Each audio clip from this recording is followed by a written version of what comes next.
নিউজিল্যান্ডের ঘরোয়া ক্রিকেট শেষ, তা সত্ত্বেও নিউজিল্যান্ডের জন্য 50 ক্রিকেটার এখন খেলার মশগুল। আন্তর্জাতিক সিরিজের জন্য না হয় বাংলাদেশে এসেছেন 20 জনের মতো, কিন্তু বাকিরা কোথায় খেলছেন?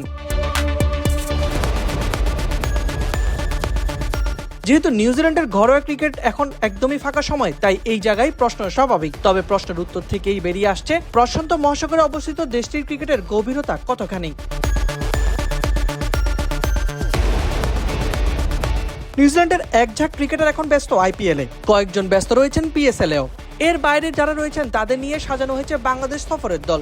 বাংলাদেশ সফরে এসে আবার প্রথম ম্যাচে জয় দেখা পায় কিউইরা। অথচ সেদিন একাদশে আনতে হয়েছিল 8টি পরিবর্তন।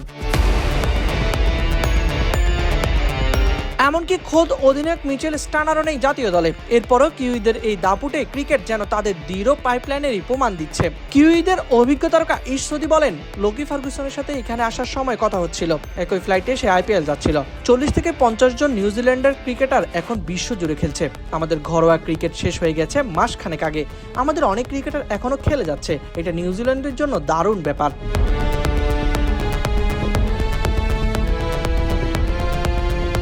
বড় তারকাদের ছাড়াও নিউজিল্যান্ড যে পারফরমেন্স দেখাচ্ছে তা গর্বিত করছে সৌদিকে। আইপিএল এর উইন্ডোর সময় নতুনরা সুযোগ পাচ্ছে, তাদের এই কন্ডিশনে খেলার সুযোগ হয়নি। এটা দারুণ ব্যাপার। অনেক বড় তারকা আইপিএল পিএসএল খেলছে, এরপরও এই সিরিজে বেশ প্রতিদ্বন্দ্বিতাপূর্ণ হচ্ছে।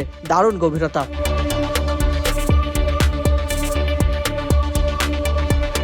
মূল খেলোয়াড়দের অনেকেই না থাকায় সৌদির দলে জায়গা পাওয়া সহজ হয়েছে। 13 বছর আগে প্রথমবার এসেছিলেন বাংলাদেশে।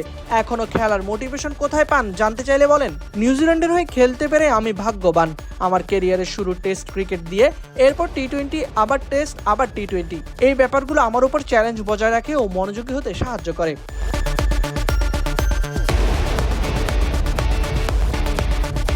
এর সাথে তিনি আরো যোগ করেন, আবার আমি 33 বছর বয়সী এমন নয়, 38 হয়ে গেছি যে অবসর নিয়ে ভাববো। তাই ক্রিকেট চালিয়ে যাওয়ার মোটিভেশন ভালোভাবেই পাই। তাই নিউজিল্যান্ডের হয়ে খেলা চালিয়ে যাওয়া রোমাঞ্চকর।